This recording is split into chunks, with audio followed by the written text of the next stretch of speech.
नमस्कार, मैं ब्रह्मदत्त दुबे हूं। आप सागर एक्सप्रेस न्यूज का ये खास कार्यक्रम देख रहे हैं। दुष्यंत कुमार ने क्या खूब लिखा है कि वो आदमी नहीं, एक मुकम्मल बयान है।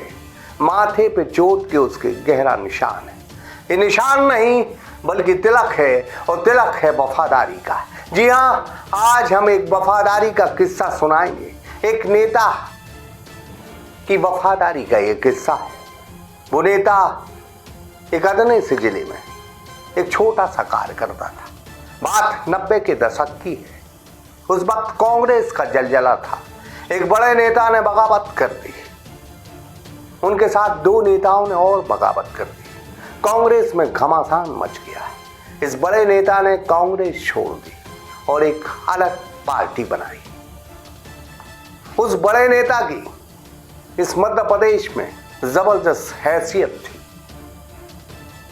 जब उसने कांग्रेस छोड़ी तो कांग्रेस के बहुत से बड़े बड़े नेता उनके साथ नहीं गए, लेकिन एक जिले का छोटा सा नेता, छोटा सा कार्यकर्ता उनके साथ खड़ा था। उसने एक जिले में जबरदस्त रैली उनकी निकाली, और रैली इतनी खूबसूरत और अपार जन सैलाब की थी कि वो बड़ा नेता खुश हो गया। बस इस छोटे से कार्यकर्ता की यहीं से जोरदार दस्तक होती है। बाद में वो बड़ा नेता वापस कांग्रेस में आ गया। जाहिर था कि वो रैली उन्हें अभी भी याद थी। और फिर मध्य प्रदेश की धरती से एक नेता रातों रात दिल्ली पहुंचा। उसे इनाम मिला, और इनाम में मध्य प्रदेश के अध्यक्ष पद का तोहफा मिला।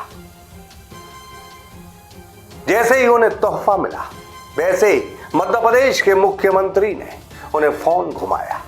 कहा, क्या चाहते हो? तो उन्होंने कहा कि मुझे एक ऐनी गाड़ी चाहिए और भोपाल में एक बंगला भी चाहिए, क्योंकि अब मेरी हैसियत बढ़ चुकी है। तो जाहिर तौर पर उनकी हैसियत बढ़ चुकी थी। दौर चला गया, दूसरा दौर आया, दूसरी पीढ़ी आई, लेकिन इस नेता ने वफादारी नहीं छोड़ी। जब ये कैबिनेट मिनिस्टर थे तो इनके जो नेता हैं उनका राजनीतिक कैरियर हाशिए पर करने की कोशिश की। तब पार्टी में बगावत हुई, और पार्टी में बगावत के साथ इन्होंने भी बगावत कर दी, और इन्होंने अपने मंत्री पद से इस्तीफा दे दिया। उसे भी ठोकर मार दी। इसके बाद इन्हें फिर इनाम मिला। तो आज हम बात कर रहे हैं उसी वफादारी के साथ एक नेता की, जिनका नाम गोविंद सिंह राजपूत है, जिनका बीते जन्मदिन था, उन्हीं का हम जिक्र कर रहे हैं। और ये समझाने की कोशिश कर रहे हैं कि जिसके साथ जुड़े हो, अंतिम पंक्ति तक, अंतिम शब्द तक, अंतिम लाइन तक जुड़े रहना चाहिए। ये नसीहत गोविंद सिंह राजपूत से मिलती है। और बस आज उन्हीं के लिए ये स्पेशल रिपोर्ट है सागर एक्सप्रेस न्यूज के साथ। खुर्शीद अकबर ने लिखा है, सरों पर ताज रखे थे, कदमों पर तख्त रखा था। वो कैसा वक्त था, मुट्ठी में सारा वक्त रखा था। राजनीति में ऐसे वक्त हर एक पार्टी के लिए आते हैं। पहले ऐसा ही वक्त कांग्रेस का था, लेकिन कांग्रेस की कुछ गलतियां उसे सत्ता और सरकार से बहुत दूर ले गई। अब वक्त भारतीय जनता पार्टी का है। कांग्रेस के इसी दौर की राजनीति के आंधी तूफान में एक नेता आगे बढ़ रहे थे। उस नेता में जुनून था, जोश था, खुददारी थी, और गजब की वफादारी थी। बस उसी की वफादारी का आज हम आपको एक किस्सा लेकर आए हैं, जिन्हें लोग मध्य प्रदेश का गोविंद सिंह राजपूत कहते हैं। वो कांग्रेस से भी बड़ी इज्जत और दमदारी के साथ राजनीति करते रहे, और अब जब भारतीय जनता पार्टी में है तो उसी दमदारी से आज भी उनकी राजनीति बदस्तूर जारी है। ललाट पर किस्मत का सितारा आज भी उनका बुलंद है। वर्तमान मध्य प्रदेश सरकार के कैबिनेट मिनिस्टर गोविंद सिंह राजपूत जोशीले नेता रहे। उन्होंने उन शर्तों पर कभी भी हस्ताक्षर नहीं किए जो कागज और पत्र से उनकी तौहीन हो रही है। बेबाकी से अपनी राजनीति की है। वो 90 के दशक के उभरते कांग्रेस नेता थे, लेकिन उस वक्त कांग्रेस में बड़े बड़े दिग्गजों की तूती बोलती थी। ऐसे में उनके संघर्ष को इनाम मिलना मुश्किल ही नहीं, नामुमकिन सा दिखाई दे रहा था। फिर अचानक 1996 स्वर्गीय माधवराव सिंधिया को कांग्रेस ने टिकट देने से मना कर दिया। उन्होंने पार्टी छोड़ दी और मध्य प्रदेश विकास पार्टी बनाई। उन्हें सफलता भी मिली। स्वर्गीय माधवराव सिंधिया के कई नेताओं से अच्छे संबंध थे। उन्हीं को पसंद करने वाले एक नेता गोविंद सिंह राजपूत भी थे, जिन्होंने कांग्रेस छोड़ी और 1997 में सागर की धरती पर स्वर्गीय माधवराव सिंधिया की जोरदार रैली निकाली, जिसमें अपार जन सैलाव था। महाराजा खुश हो गए और फिर गोविंद सिंह राजपूत की जोरदार एंट्री हुई। 19 महीनों के बाद कांग्रेस से अलग होने के बाद वो वापस कांग्रेस में शामिल हुए और सबसे पहले उन्होंने एक नेता को वफादारी का मेडल दिया। उनकी एक कुर्बानी का उन्हें इनाम मिला। स्वर्गीय माधवराव सिंधिया ने गोविंद सिंह राजपूत को दिल्ली बुलाया। गोविंद सिंह राजपूत दिल्ली पहुंचे और उन्हें मध्य प्रदेश युवक कांग्रेस का प्रदेश अध्यक्ष बनाया गया। उनके अध्यक्ष का कार्यकाल कांग्रेस के इतिहास का सबसे लंबा कार्यकाल रहा है। 1998 में सुर्खी से चुनाव लड़े और चुनाव कम मतों से हार गए। 2003 में भी वो उस वक्त चुनाव जीते जब कांग्रेस का विरोध एमपी की धरती पर गजब था और भारतीय जनता पार्टी की लहर थी। फायर ब्रांड नेता के तौर पर भारतीय जनता पार्टी में उमा भारती उभर कर आई थी, जिनका जलजला था। गोविंद सिंह राजपूत ऐसे जलजले में चुनाव जीते। इसके बाद वो 2008 में भी चुनाव जीते और 2013 में कम वोटों से चुनाव हार गए। लेकिन 2018 का टाइम और वक्त उनका था। वो भारी मतों से सुर्खी की धरती से चुनाव जीते और कांग्रेस सरकार में राजस्व एवं परिवहन मंत्री बने। इस दफा उनके नेता थे ज्योतिरादित्य सिंधिया।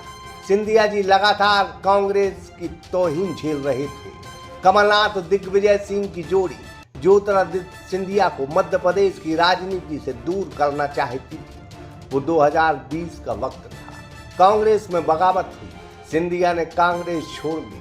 मध्य प्रदेश में तूफान आ गया। अब फिर परीक्षा गोविंद सिंह राजपूत की वफादारी की। इस दफा गोविंद सिंह राजपूत वफादारी की परीक्षा में फिर खरे उतरे।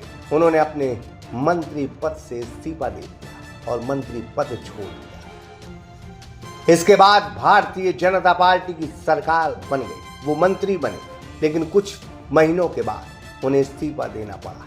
उन्होंने उपचुनाव लड़ा और भारी मतों से वो चुनाव जीते। इस दफा उन्हें इनाम मिला। वो राजस्व एवं परिवहन मंत्री बनाए गए। भारतीय जनता पार्टी में उनका कद बढ़ रहा है। 2023 में जैसे ही वो चुनाव जीते, उन्हें तोहफा मिला। आज वो फिर कैबिनेट मिनिस्टर हैं। उनकी भाजपा में हैसियत कांग्रेस कार्यकाल से ज्यादा है। वो बुंदेलखंड के इकलौते कैबिनेट मिनिस्टर हैं। उनकी मुख्यमंत्री डॉक्टर मोहन यादव से भी अच्छी पटरी बैठती है। आज सागर जिले में उनका सिक्का चलता है। वो अब भारतीय जनता पार्टी के कद्दावर नेता हैं। वो एमपी में जाने माने चेहरा बन चुके हैं। बीते दिन उनका जन्मदिन था। वो जन्माष्टमी के दिन पैदा हुए थे और माता पिता के साथ 2 बड़े भाइयों और पूरे परिवार का ऐसा सहयोग मिला कि उनकी गाड़ी चल नहीं रही बल्कि दौड़ रही है। उनकी जिद और स्वभाव जो कल था आज भी वैसा ही। किसी ने क्या खूब लिखा है, जो तूफानों में पलते जा रहे हैं वही दुनिया बदलते जा रहे हैं। उनका जन्मदिन इस बार खास रहा। शहर दुल्हन की तरह सजी थी। मध्य प्रदेश के तमाम नेताओं ने बधाइयां दी और सागर की जनता उनके साथ खड़ी दिखी। सुर्खी उनके साथ अभी भी खड़ी दिखी। गोविंद सिंह राजपूत अब भारतीय जनता पार्टी के सिपाही हैं और यहाँ भी उनकी वफादारी जारी है। लिहाजा उन्हें इनाम पर इनाम मिल रहे। जन्मदिन पर अपार जन सैलाव के बीच गोविंद सिंह राजपूत जैसे कल थे आज भी वैसे हैं और वैसे इसलिए है क्योंकि उनकी वफादारी ने उन्हें एक मुकाम दे दिया, एक हैसियत दे दी, और हैसियत ऐसी कि आज वो बुंदेलखंड में नंबर 1 नेता है। Sagar express news bureau report. Sagar का शानदार होटल, royal palace, swimming pool, Kohinoor restaurant, diamond bar के साथ AC luxury room, banquet hall एवं कॉरपोरेट जगत के लिए मीटिंग हॉल। तो अपने यादगार पलों को बनाएं और भी खूबसूरत होटल रॉयल पैलेस के साथ। हमारा पता है किला कोठी, राजघाट रोड, तिली, सागर, मध्य प्रदेश।